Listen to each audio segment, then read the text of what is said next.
¿Qué tal, amigas y amigos? Estamos en 60 minutos con José Luis Yepes, su cita del fin de semana por Promar Televisión. Hoy vamos a estar conversando con Pastor Vicente Barragán Pereira. Quizás muchos de ustedes lo conocen más como Pastor Barragán o Barragán a secas, porque en una de sus facetas, una como barbero, pero en la otra como caricaturista, pues él calzaba esas caricaturas solo con el apellido Barragán. Caricaturas que tuvieron por un espacio de tiempo en el suplemento del fin de semana del diario El Impulso. Vamos a estar conversando entonces con él. Le damos la más cordial bienvenida a nuestro espacio. Mucho gusto, amigo Yepes. Vamos a hablar de mi persona. Yo nací aquí en Barquisimeto, en la calle Agüero, que ahorita es la calle 29, entre carreras 24 y 25, ¿no? A una cuadra de la Plaza de la Estación, frente a lo que es hoy la catedral, frente a la catedral, a cuadra y 2 cuadras y media de la Capilla del Cristo, a 2 cuadras y media del Cine Realto. O sea que soy un barquisimetano, pero centralista, pues. De pura cepa. Soy un guaro, como dicen, un guaro pelado, pues. ¿Y en qué día y en qué año nació? Yo nací el 5 de abril de 1939. Nací ahí en la calle 29 porque con partera, me atendió una partera, no sé el nombre, no me recuerdo, pero los que nacimos en esa época casi todos nos atendían parteras, ¿no? Bueno, a mí me atendió una partera, nací en esa casa, que era de mi papá, esa casa la hizo mi papá, que era carpintero de oficio. ¿Su nombre? Ignacio Barragán. Él trabajó por muchos años en las mejores barberías, en las mejores marqueterías, en los mejores talleres de carpintería en Barquisimeto. Trabajó, de último, estaba trabajando de carpintero de la mueblería, se puede decir, sí. Portuguesa, ¿no? Que yo creo que ya no existe, pues, que era de unos portugueses. Mi mamá se dedicó a la costura, era costurera. ¿Su nombre? Dionila de Barragán. Ella trabajó toda la vida, fue una esclava de esa máquina porque era muy buena modista y siempre tuvo trabajo. Y en la casa, por cierto, había una mujer que era la mujer de servicio, que se utilizaba mucho antes, que era la que se encargaba de la limpieza de la casa, de hacer la comida, porque mi mamá trabajaba y mi papá trabajaba. Y yo estudiaba en la escuela José Gregorio Hernández, que cuando la escuela José Gregorio Hernández se inició en Barquisimeto, hasta la sillita de sentarse, tuvimos que cada quien llevaba su sillita para sentarse. No habían pupitres, no había nada. Es una escuela que se formó en base a lo que los padres podían dar. Se inició en la calle 29, esquina de la carrera 24. Muy cerca de su casa. Muy cerca, pues, a media cuadra de mi casa, pues. Bueno, es una escuela, grande, una casa vieja, de adobe, donde se enseñaba de todo. Primero, yo hice periódico ahí. Había un periódico que se llamaba Pico Pico, que lo sacábamos que se llamaba Multígrafo, que se sacaba. Bueno, se sacaba en Multígrafo y ahí se escribían los pormenores de la escuela, problemas sociales o cosas que se iban a enseñar. En esa escuela yo formé parte de ese periódico, el Pico Pico. Se hacía teatro. Una maestra de cuarto grado que se llamaba Victoria, no me acuerdo el apellido, ella hizo un cuadro, un teatrico pequeño con candilejas y ponía a los muchachos, ella escribía algunos cuentos, unas cosas que las presentábamos el día del padre o un día de celebración de algo, hacíamos una obra teatral. Por eso yo hice teatro, después de ella un poquito adulto, hice teatro, tenía eso por la sangre, pues. Y el periodismo pues publicó una tira en El Impulso durante 5 años, creo. Bueno, en esa escuela se practicaba la agricultura. Había una parcela que la sembraban de hortalizas y cosas, y los muchachos aprendían a sembrar ese tipo de vegetales y compartían con la escuela las ganancias. ¿Cómo se llama cuando se crean las abejas? Colmenas. Los pues. panales. Los panales. Eso lo practicaban en la escuela. Era una casa grandísima, en un rincón muy lejano, porque sabes que eran abejas y podían picar los estudiantes. Era la apicultura. La avicultura. Había muchachos que se encargaban de avicultores. Había una cantina. Esa cantina la llevaba un tipo que se llamaba Caguao, no me acuerdo el nombre, pues, un catire muy cordial él. Y entonces esa escuela se manejaba como llevando un negocio con contabilidad, para que el tipo que la presidía mañana fuese economista, y como lo fuese, ¿no? No era práctico, sino que llevaba sus libros y cuentas y todo esa escuela se enseñaba. Se practicaba deporte, béisbol y voleibol. Yo formé parte del equipo de voleibol de la escuela José Gregorio Hernández, y la parte de béisbol la practicaban en el Estadio América, que era un estadio donde está más o menos la policía hoy, que era una cerca como de una manzana de latas de zinc, y había una puerta que nunca la cerraban. Ahí había una pista de atletismo. Se practicaba fútbol y béisbol, y ahí se metían los muchachos. Me recuerdo mucho un afamado que llamaban Cachito, que tiene muchos nombres por las cantidades de cosas de la forma de hablar de él, que lo familiarizaba siempre con el béisbol, ¿no? El Cachito era un tremendo shortstop, que en estos días en Grandes Ligas vi un pelotero de Grandes Ligas jugando, y me acordé de Cachito porque el pelotero tenía un paño aquí en el bolsillo trasero, un paño de esos grandes, ¿no? Amarillo, pues. Y yo dije, qué casualidad, Cachito usó, cuando jugábamos caimanera, usó ese tipo de utensilio, porque llevando sol, se sacaba, tú sabes, su pañuelo del bolsillo, se secaba y se volvía a meter su paño, y siempre lo cargaba guindando, ¿no? Los guantes que practicábamos esa época en béisbol eran de lona. Tenían un solo dedo. Lo demás era una parte cubierta como las caretas, los guantes de catcher, ¿no? Eso los hacía un tipo que era entrenador de pelotero. Las hacía de lona, y como que les echaba mucho, ¿cómo se llama eso que pone duras las cosas? Que se utiliza mucho en la lavandería, que era soso él, porque se ponía esos guantes duros, pues después cuando lleva lluvia se ponían blanditos otra vez, pero nosotros jugamos con ese tipo de guantes de lona, pues. Y los bates, bueno, sí eran bates verdaderos, y las pelotas, bueno, eran de Spalding, pero viejas, pues. ¿Y cuál era la posición que usted jugaba? Yo jugaba field. Sí, jugaba field, y era muy buen bate. Era flaquito, pero era muy buen bate, hasta que un día jugué con AA, y me di cuenta lo difícil que es batear una bola lanzada por un pitcher.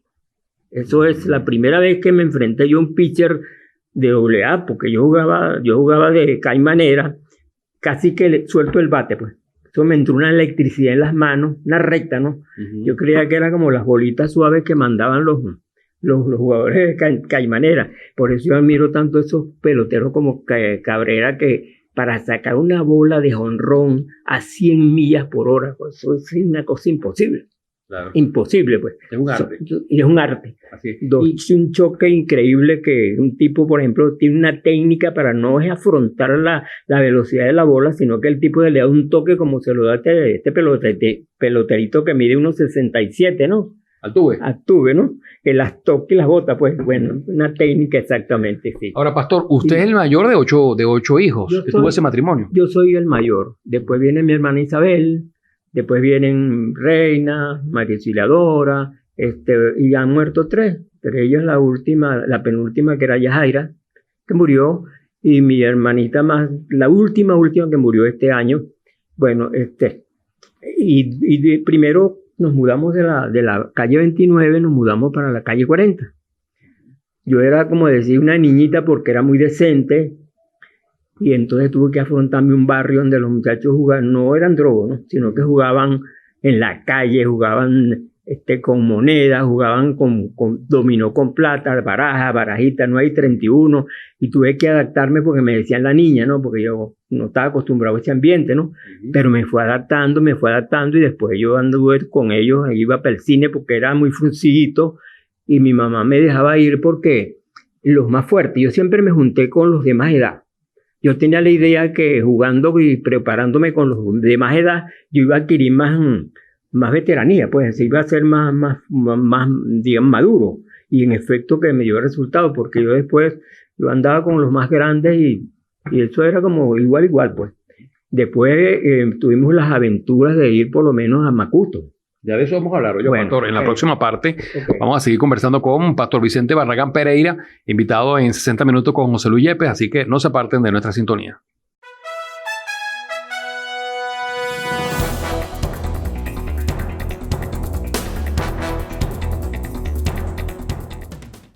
Seguimos en 60 minutos con José Luis Yepes, hoy conversando con Pastor Barragán, barbero, caricaturista, polifacético. Pastor, hablemos de esa mudanza que los lleva a ustedes de la calle 29 a la 40, ¿no? En Barquisimeto. ¿En qué momento y por qué ocurrió? Y qué pasa también cuando ya sales de la primaria de la José Gregorio Hernández, que queda apenas a media cuadra de tu casa, y te vas a estudiar entonces al liceo Lisandro Alvarado. Lisandro Alvarado. Bueno, yo estuve en Lisandro Alvarado, pues tuve una época que era en la época de los cabezas calientes, pues que habían problemas cada vez en el liceo, se perdían muchas clases y había mucho miedo de estudiar porque la policía, bueno, no comía cuentos para cuando los muchachos se ponían revoltosos. Yo nunca me metí en brollos de cabeza caliente, no, yo siempre anduve apartadito de eso, nunca me metí en esos rollos porque yo la última que recuerdo cuando en el Lisandro Alvarado una vez una protesta muy grande, agarraron al director y lo sometieron a, creo que se firmaba Quero, el director, ¿no? Lo metieron en un cuarto y entonces lo estaban, bueno, tratando de que cambiaran muchas cosas del Lisandro Alvarado, para bien del Lisandro, pero claro, todos se veían en ese caso que no se podía secuestrar al director y a los bedeles los tenían al borde de lanzarlos para abajo si no se cumplían con los pedidos de ellos, ¿no? Porque todo era así con una violencia de, bueno, llegó la policía y me acuerdo que en vez de llegar policía, llegaron los obreros del MOP. Me los mandaron de una cosa que todo el mundo la vio absurda, porque ¿cómo vas a mandar tú, chico, a los padres de los muchachos y sale machete o a someterlos? Menos mal que llegó una orden superior y mandaron los padres que se retiraran de ahí, los que habían venido para someter a los muchachos, porque cuando Acción Democrática, había unas cosas que eran muy cómicas de Acción Democrática, cuando habían estas cosas así, soltaban unos toros de San Juan, ¿no? Soltaban unos toros chicos y eso acababa con con todas las protestas que habían, pues esos toros quedaban sueltos así como los que ahorita sueltan en España, ¿no? En San Fermín, eran toros mansos, pero eran toros, toro es toro, ¿no? Y los muchachos corrían y la gente corría y los toros andaban, me acuerdo yo, con los mecates pegados, por si acaso, para agarrarlo, ¿no? Y el que se encargaba de eso era un muchacho que le decían pan de a cobre. Era el que se encargaba de agarrar los toros y recogerlos otra vez. Bueno.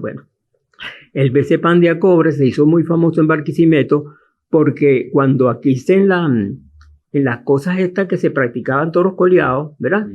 Que en la feria, ¿no? Bueno, Pan de a Cobre ponía... Exacto. Pan de a Cobre cuando pasaban esos toros que eran cebús, coleaban cebús y otro tipo de blanco de ganado. Me acuerdo yo que Pan de a Cobre hacía un chopo que era torero, ¿no? Entonces empezaba a torear esas reses bravas, y le daba pases tipo manoleta y eso en un pichaque, porque siempre estaba lloviendo cada vez que habían toros coleados. Si no llovía, regaban la pista, siempre había barro, pues.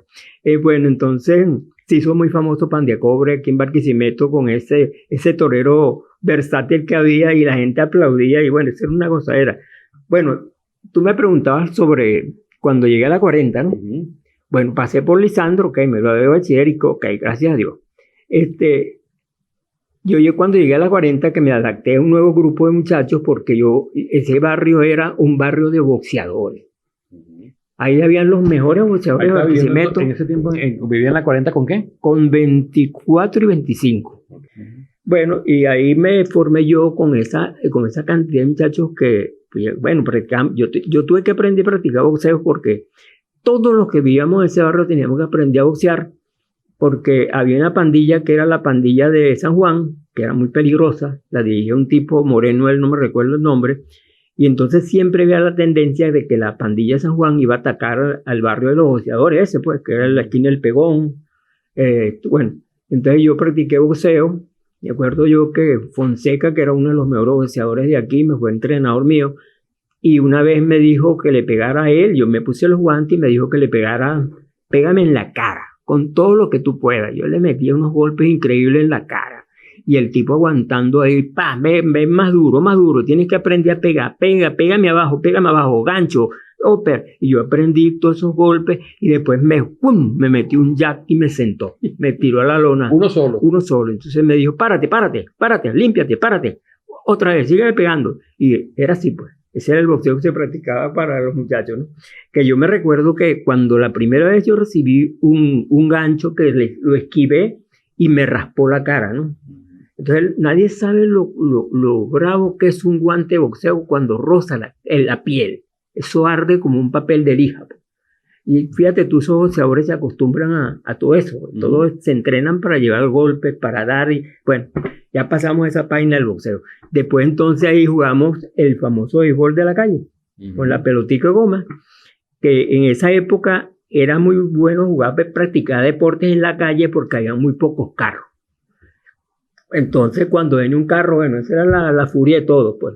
El pavoso ese que viene ahí, espera un momentico, veníamos 3 hombres en base y viene un carro y los carros no corrían casi, los carros eran muy lentos porque no había problema, pues no habían problemas de choque eso.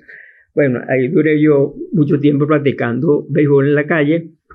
Fui a ver muchas películas en el cine Bellavista, que está en la 20 entre 37 y 38 creo, 38 y 39, ¿no? Comí en la parrilla argentina muchas veces, que estaba en la 20 con 38 y 39, que era una parrilla que donde te daban la carne, te ponían el anafre cerca de la mesa, te ponían chorizo, te ponían yuca, arepa, te ponían de todo. Pues. Era una parrilla argentina, pero muy criolla, ¿no? Bueno, en el cine Bellavista me salvé muchas veces de las, ¿cómo se llamaban esto cuando? Las reclutas. Porque ahí se llevaban a todo mundo, al que agarraran, pues, tú sabes. Y entonces yo muchas veces cuando decían que había recluta, paraban la patrulla frente a la parte de la galería con la boca abierta, pues ahí como esperando que llegara la red. Métete ahí, y se lo llevaban de una vez, mano. Eso no salvaba a nadie, ni con palanca, pues. Y yo muchas veces pasé agachadito entre en medio de la gente y me salvé por eso, agachadito. Y corría mucho. Me salvé mucho corriendo también de los policías. La recluta era un terror para los jóvenes de esa época. Como fue terror un jeep que tenía la Seguridad Nacional, que era un jeep de guerra. Era un jet, unas ruedas inmensas. Y ese como no habían casi carros en Barquisimeto, de noche, cuando uno estaba a las 9 de la noche en la calle, en una reunión en una esquina con los amigos, oíamos ese jeep que venía ya. Vámonos. Que si llegaba ahí, si no nos llevaba era de broma. Y después tenían que ir los padres y muchas veces los que caían presos eran los padres por dejar a los hijos en la calle. Bueno, yo corrí mucho también con ese jeep de la Seguridad Nacional. Ahora, del Liceo Lisandro Alvarado, ¿usted luego qué hace? Tengo entendido que se dio su pasantía por la Escuela de Artes Plásticas Martín Tovar y Tovar. Después de eso me inicié a trabajar. Me puse a trabajar. Porque me enamoré por primera vez, pues. Entonces, tuve de la muchacha, pues estaba en estado, y mi mamá pues me llamó y me dijo, bueno, hijo, usted se busca qué hacer, porque no le voy a estar manteniendo mujeres, así que hijos aquí, porque yo crío 8. Yo estoy cansada de estar lidiando con niños, y tenía razón, ¿no? Entonces ahí fue donde yo me adquirí una casa y me puse a convivir con esta mujer, que tuve 2 hijos, una hembra y un varón. Que el varón mío tiene, ese varón del primer enredo que yo tuve, o matrimonio que yo tuve, tiene ahorita 64 años, creo. Es un hombre joven. A pesar de la edad, se mantiene muy joven, igual que mi hija, pues. Mi hija tiene una edad que nadie cree, pues. Tiene una fortaleza, igual que el otro hijo que tengo en Miami, que también es joven, y no tiene una arruga, pues. Para los más de 30, de los 40 años que tiene, no tiene una arruga, porque ojalá que sigan así. Han durado mucho, pues. Y por el mismo camino voy yo, porque en estos días... ¿Se vio obligado a trabajar, pero antes o después de pasar por la Martín Tovar y Tovar? Después de pasar por la Martín Tovar. Por eso entró primero a la Martín Tovar y Tovar, ¿verdad? Sí, bueno, pero yo no me adapté en la escuela. Vamos a hablar de esa experiencia en la próxima parte, porque me están haciendo señas que tenemos que ir ya al máster. En breve continuaremos con mucho más. Okay.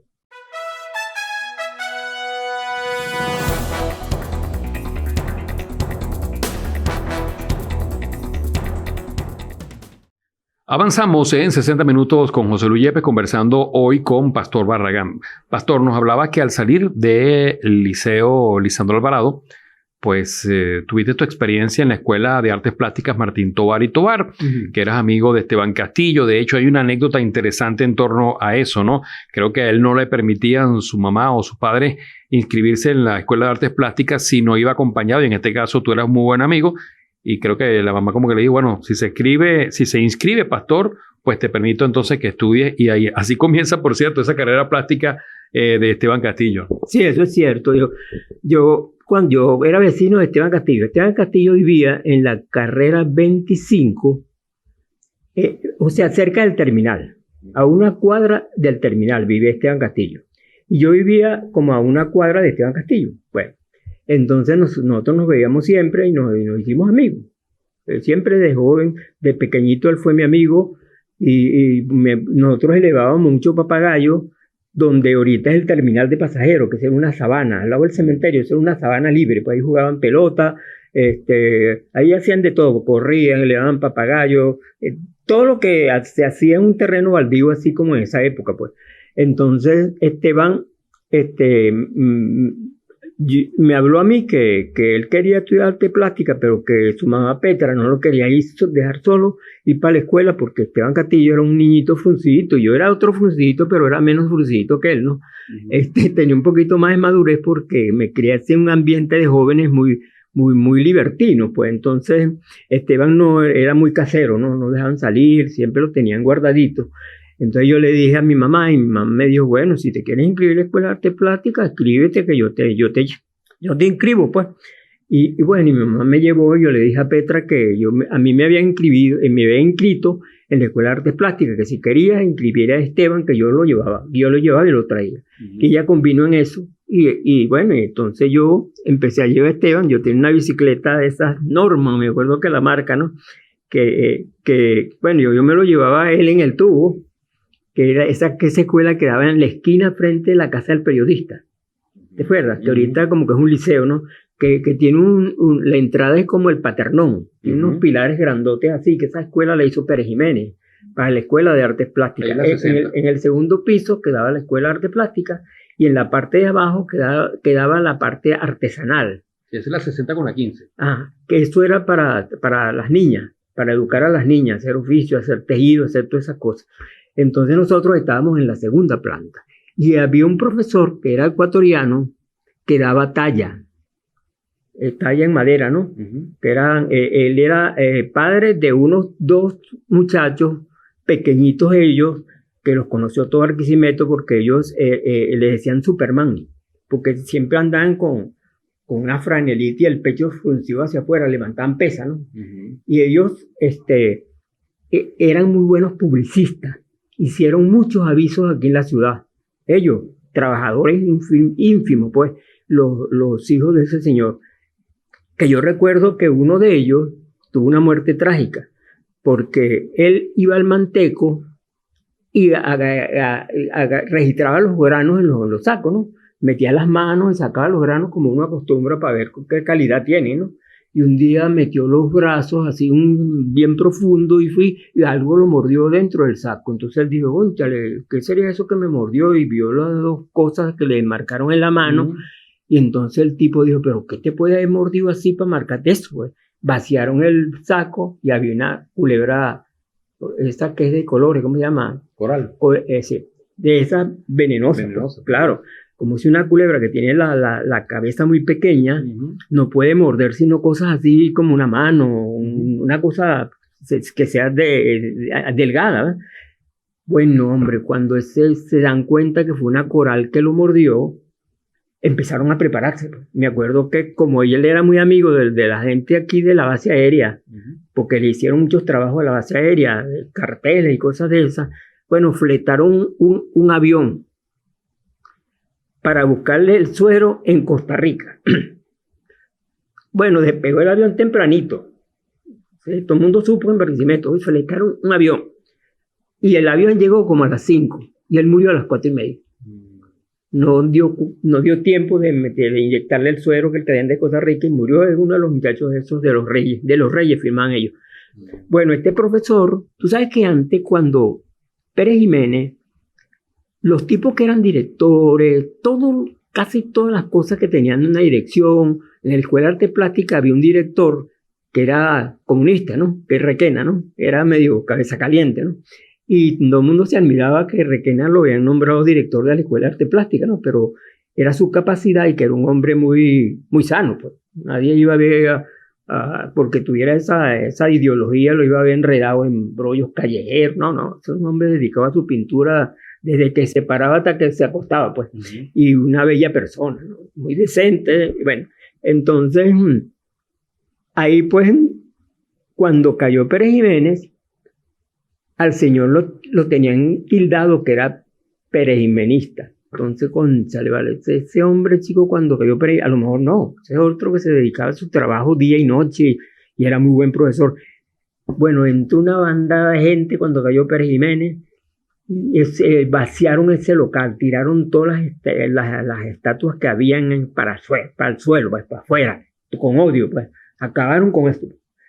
Y a Requena, él estaba pintando un general, no sé qué general era, pero un general de esos, cuando tiene un traje así como amarillo, pues así como beige, color beige, en el ejército hay un color beige, y me acuerdo yo que le tenía pinta, porque el Requena para pintar cosas metálicas en la pintura, era un maestro, pues, oro, plata, eso le daba el brillo increíble a las cosas que pintaba él. Me acuerdo yo que ese general tenía muchas medallas y Requena le pintó todo eso, muy bueno el cuadro. Que por cierto, después de mucho tiempo que pasó eso, le pregunté a José, y el general aquel que tú estabas pintando, ¿a quién le quedaría eso? Yo no sé quién se cogería ese cuadro. Vamos a hacer una pausa en esta conversación que tenemos con Pastor Vicente Barragán. En breve vendremos ya para la parte final de este 60 minutos con José Luis Yepes.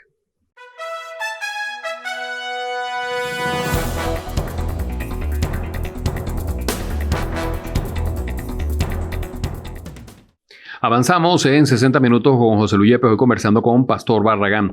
Pastor, nos decía entonces que, bueno, ese tránsito por la Escuela de Artes Plásticas Martín Tovar y Tovar, aparte que no te llamaba mucho la atención el tema de las pinturas de paisajes, jarrones y todo eso, está el tema de que, bueno, te enamoraste y en tu casa te dijeron, tu mamá, que había que producir porque ya venía además también un heredero por allí en el camino. Entonces te encontraste con que tuviste que trabajar. ¿Cuál fue el primer oficio que buscaste y quién te ayudó? Bueno, yo tenía algunos conocimientos de barbero. Entonces un día mi tío me dijo, Pastor. ¿Tu tío Carlos Pereira? Sí, Carlos Pereira me dijo, ¿por qué tú en vacaciones no te vienes para acá? En vacaciones, cuando venía de vacaciones a Lisandro, y yo te voy enseñando más para que uno sabe, cada vez que hayan vacaciones, cuando estés estudiando, te vienes para la barbería y te ganas tu cosita, y él me daba todo lo que yo me ganaba. Eso era para mí. Yo me acuerdo que se cobraban 3 bolívares por el corte de pelo y 2 bolívares por la barba, 5 bolívares. Pero como yo estaba novato, todo cliente nuevo que llegaba ahí más o menos, me lo pasaba a mí, pues. Que eso es completamente una cosa, pero un enfrentamiento como el torero al toro por primera vez, pues, cónchale. ¿Cómo se sufre cuando uno está empezando a barbero y tienen que enfrentarse de una vez al cliente, pues?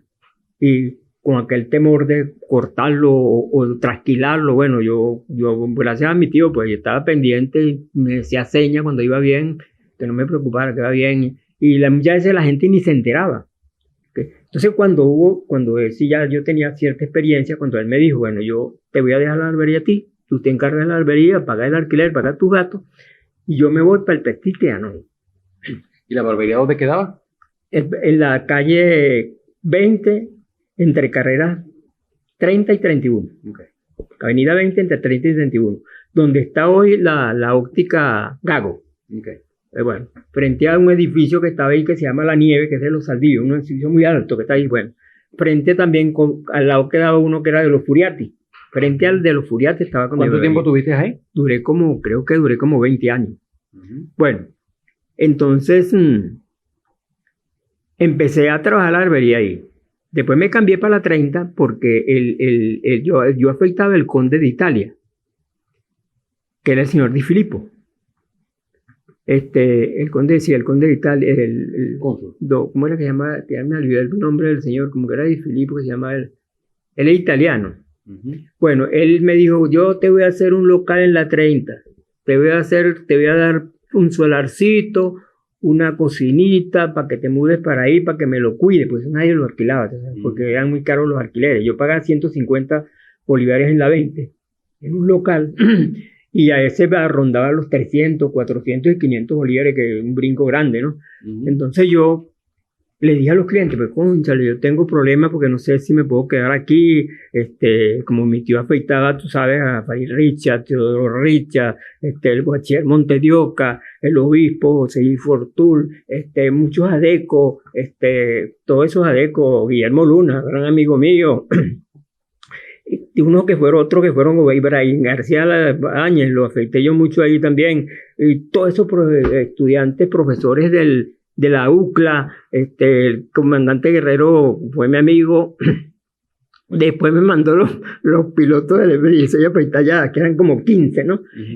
Yo me surtía mucho por la amistad, que yo tenía muchos amigos, y los que se afeitaban allá, pues me abrían camino. Me decían, mira, Arran, te voy a mandar de la tropa de allá para acá, los hijos míos para acá. Todo el mundo y yo era una agilidad para trabajar, porque tenía que hacer dos cosas a la vez, y yo no le paré, pues yo soy un hombre de trabajo, y de noche cuando me quedaba tiempo me dedicaba al dibujo.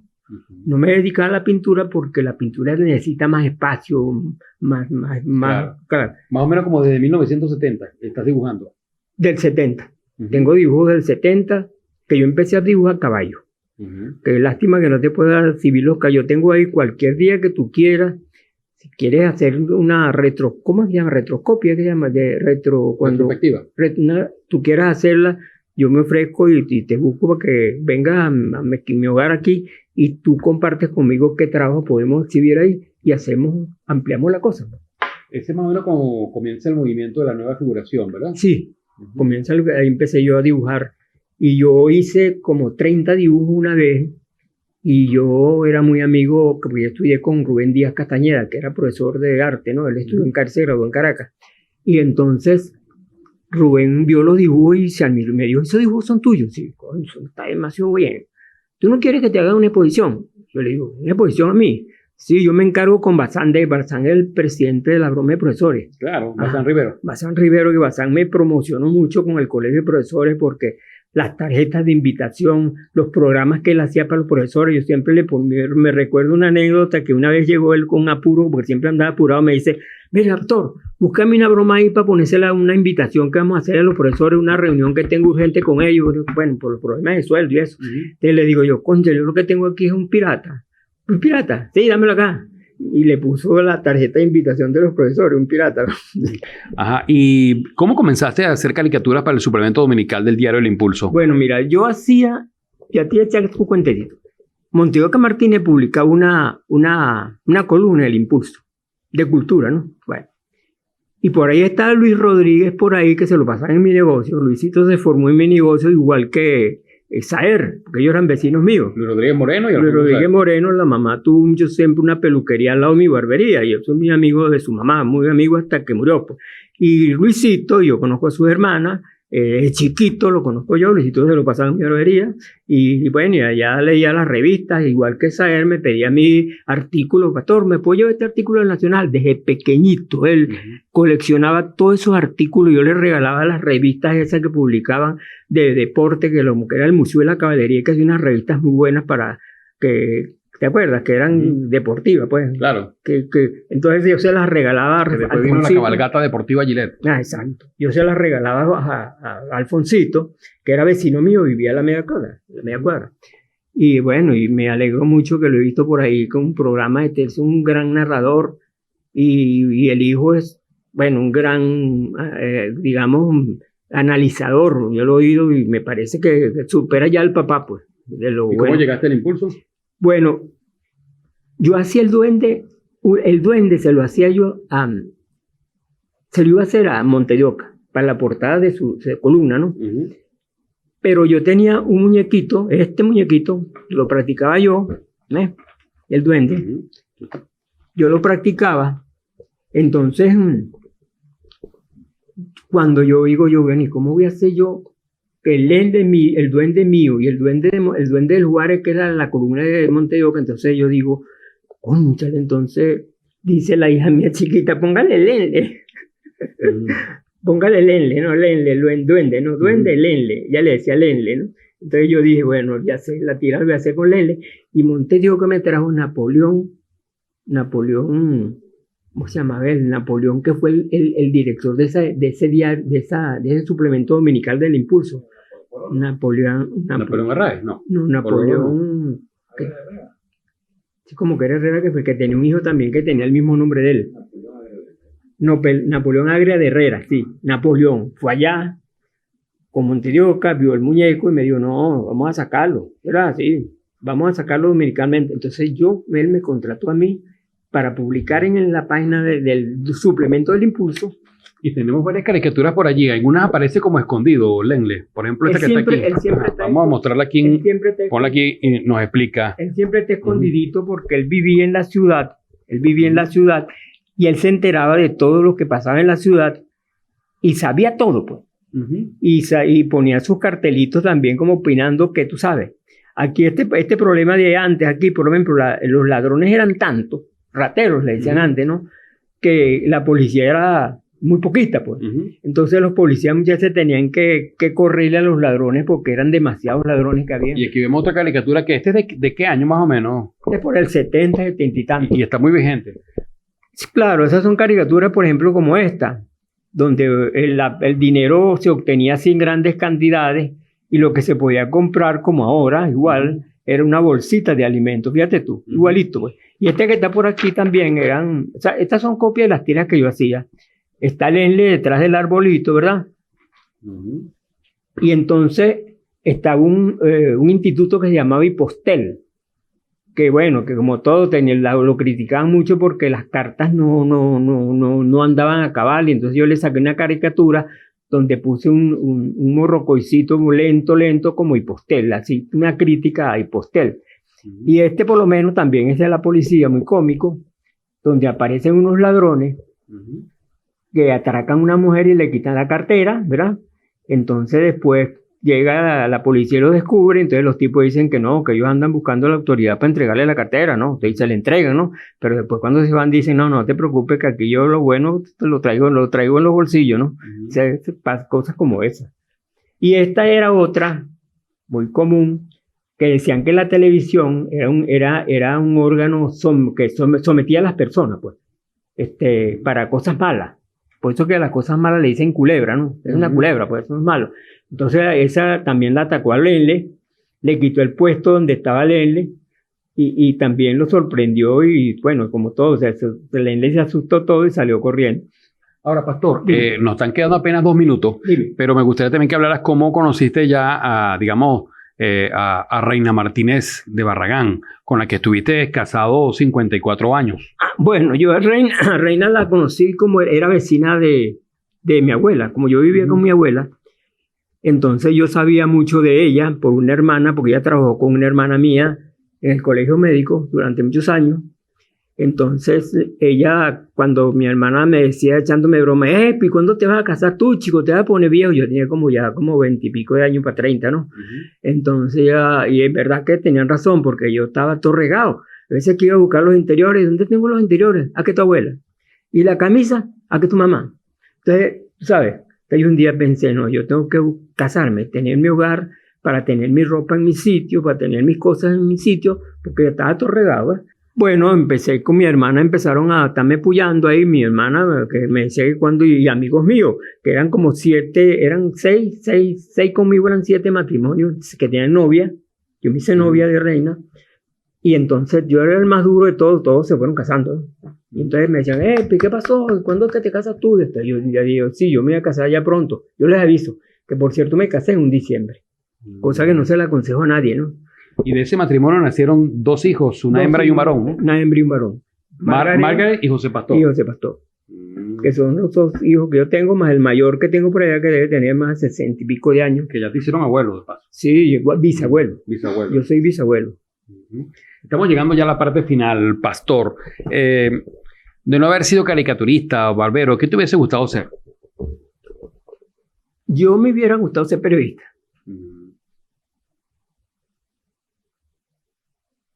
Pero no me aflijo de haber sido barbero, ni me quito de haber sido pintor, ni dibujante, porque es maravilloso. Pues. Ser pintor es maravilloso. Porque uno cuando se mete en el mundo del arte, cuando se mete en un trabajo, uno se aísla de lo que está pasando. Pues sí, eso es muy importante ahora con las cosas que pasan. Cuando uno se sale del común dominador y se mete en su obra a pintar o a dibujar. Entonces, cuando me meto en un cuadro, tengo un defecto que es que yo hago las cosas y quiero terminar. ¿Alguna ciudad que hubieses querido conocer? Bueno, Francia por lo que dicen, pero como yo soy tan enemigo del frío, tendría que ir un tiempo muy caluroso, pues. En verano. Gracias, España, Brasil, me encanta Brasil. Que yo digo, bueno, en Brasil no voy yo por las playas, ¿no? Porque nosotros tenemos aquí playas bellísimas, sino por otra cosa, la música de ellos, sobre todo, es muy bella. Los otros países, me incluiría Colombia, porque los de por allá nos han dado muy duro últimamente con los paisanos que han inmigrado, les han dado muy duro, los han tratado muy mal y nosotros no somos así, los venezolanos no somos así. Pastor, ¿algún artista que tú admires? Artista. Sí, pintor. Picasso. Y ya mirando esa cámara, Pastor, dinos, ¿cómo te gustaría ser recordado?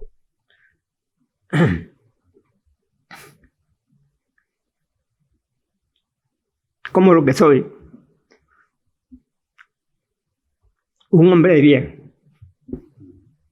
Gracias, Pastor, por recibirnos en tu casa y hoy hemos conocido más de la faceta que va más allá de esa barbería que fue emblemática acá en Barquisimeto y por la que, como tú mismo señalas, pasaron y desfilaron las figuras más reconocidas de todos los ámbitos, económico, político, artístico, militar, civil, de acá de la región y del país.